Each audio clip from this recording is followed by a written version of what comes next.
We're looking at the art of playwriting and how a playwright plots the dramatic action of his plays so that they can be performed in a way that will hold the audience's attention.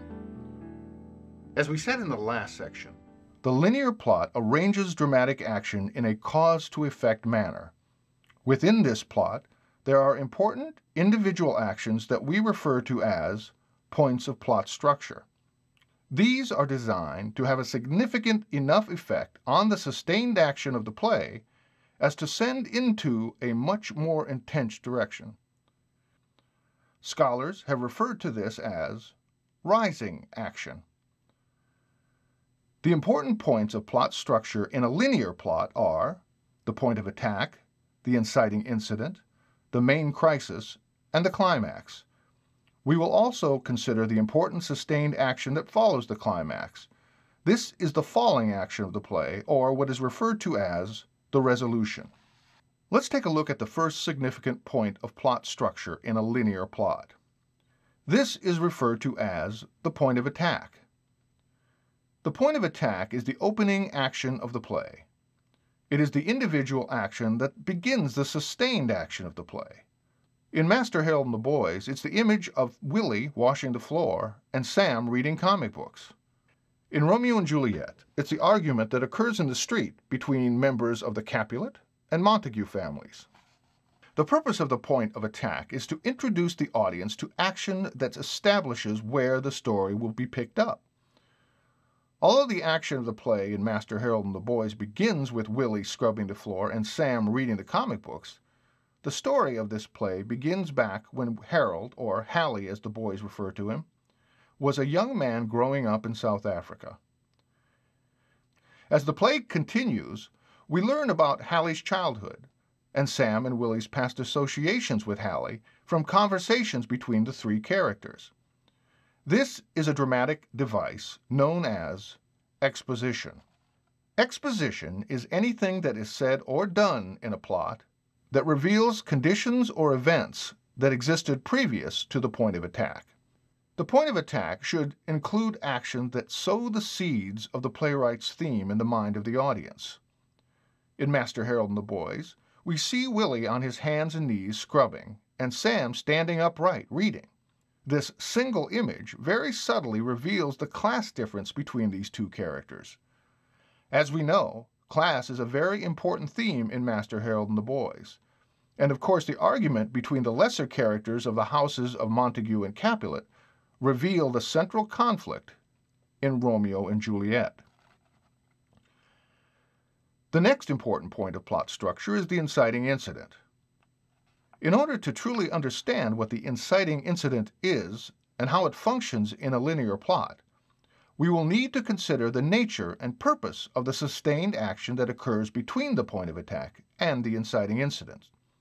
Once we understand this, we will better be able to identify the inciting incident and what its significance is to the linear plot. The sustained action between the individual action that makes up the point of attack and the individual action that makes up the inciting incident typically serves two purposes. First, this action establishes the unique world of the play. The world of the play on stage is different from the world we live in. It is important that the playwright use this early sustained action to establish these differences. This allows the audience to orient themselves to the world of the stage and prepare themselves for the twists and turns that will take place. It's during this opening sustained action of the play that important exposition is shared with the audience to allow them to learn about the characters and the situation in which they now find themselves. The world of Master Harold and the Boys is the world of South Africa during the 1950s. The early action allows us to accept and learn about this world. It is also the world of a young white South African and his relationship with two native Africans, or Afrikaners. The language of this world is different from ours. It takes a while to orient ourselves to the dialect of that region. In Romeo and Juliet, the world Shakespeare has created is a violent and yet poetic world. The action and use of language allows us to adjust to this and accept the illusion created by this early action as reality. A second important purpose of the sustained action that occurs between the point of attack and the inciting incident is that the action creates a balance between the characters and the world of the play. This balance is typically created in one of two ways. A balance may be created by virtue of harmony between the characters and the world they live in. This can be seen in the early action of Master Harold and the Boys. Hallie, Sam, and Willie interact in harmony as they share stories and rib one another. Another way that balance can be created in the world of a linear plot is through conflict between the characters and the world they inhabit. In this way, the balance is held together in tension. This is seen in Romeo and Juliet, where the balance of the play is created through the conflict between the Montague family and the Capulet family. So the point of attack is the opening individual action of the play. Its purpose is to set up a point where the story of the play is taken up. It should also sow the seeds of the playwright's theme into the audience's mind. The sustained action that follows the point of attack and leads up to the point of plot structure referred to as the inciting incident serves two purposes. First, it establishes the unique world of the play through action and the dramatic device known as exposition.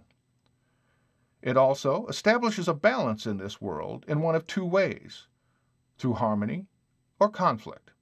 The next important point of plot structure is the individual action known as the inciting incident. But before we learn how to identify the inciting incident and its significance to the linear plot, let's go to the task for this section and complete the assignment. We'll be back to you then.